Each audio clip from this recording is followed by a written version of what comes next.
Hey guys, it's Vernier.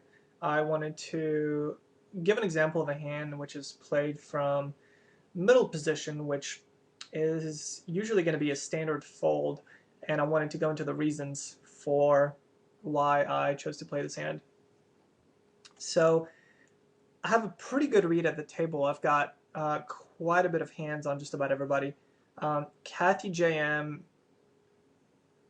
is somebody who knows who I am.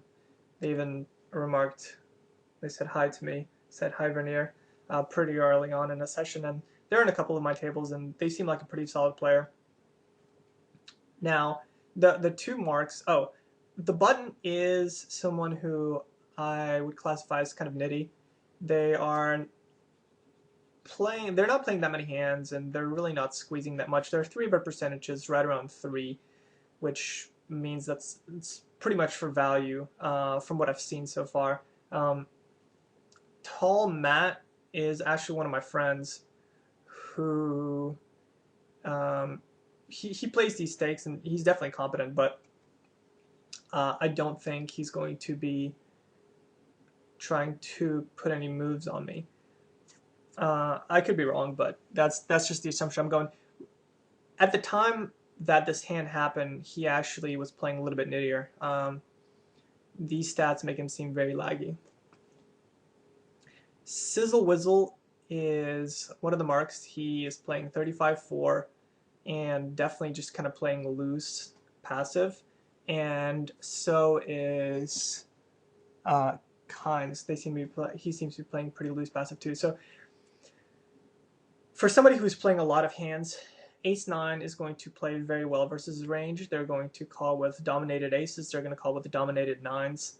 And Ace-9 is one of those hands which usually flops a pretty good pair with a pretty good kicker, and that's exactly the kind of hand that you're going to need to get value out of these two loose passive type of players. So that's exactly what I'm targeting. So I open it up and get called in one spot, and I am going to be out of position, but I flop a second pair with top kicker on a pretty draw heavy board and decide to lead out, and I'm called, and the turn is a 7, which completes 10-8, but I feel like there's still a lot of hands that are going to call a bet if I bet again, because loose passive players like to call, they don't like to raise. So I decide to lead again, bet kind of small because I want to get value out of his whole range, and he calls again, and the river's an 8. So now there's a 4 straight on the board, and I do what I'm not crazy about betting this. I think my plan is just to check fold it at this point because there's a lot of 10s that are in his range. So I check it, and because he's kind of loose passive, he checks it back and doesn't bluff his missed flush draw. So I win a nice little pot, getting 2 streets of value with my second pair good kicker, and he played his hand exactly like I would have expected him to, kind of calling when he's got some kind of a draw in position, checking down with his showdown. I mean his pair of 7s there, which he would have been much better off just turning into a bluff, but that's why he's not playing with numbers like 26-24. He's playing with numbers like 37-8. So anyhow, that's one example of a situation where you can kind of get away from an orthodox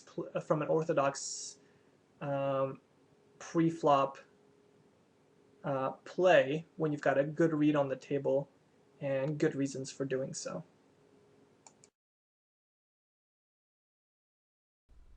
I hope you enjoyed this video. It's part of my series of video that I'm going to be making chronicling my challenge of trying to turn $100 into $10,000 on full tilt poker, starting at the lowest stakes and going as high as I can.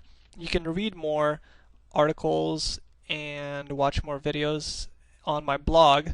The address is blogs.cardrunners.com/Vernier. So good luck at the tables.